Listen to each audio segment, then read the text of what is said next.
রাইসের জন্য প্রথমে কড়াইতে সাদা তেল গরম করে এর মধ্যে 1 চামচ ঘি দিয়ে দেব। ফোড়নে 2টো শুকনো লঙ্কা দেব।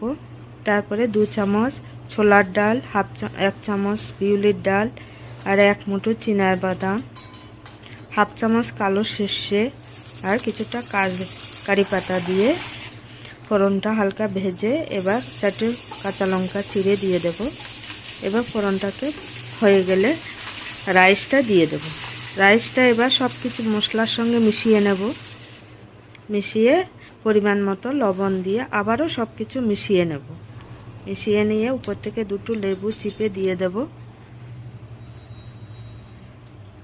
এবার লেবুর রসটা রাইসের সঙ্গে মিশিয়ে নেব।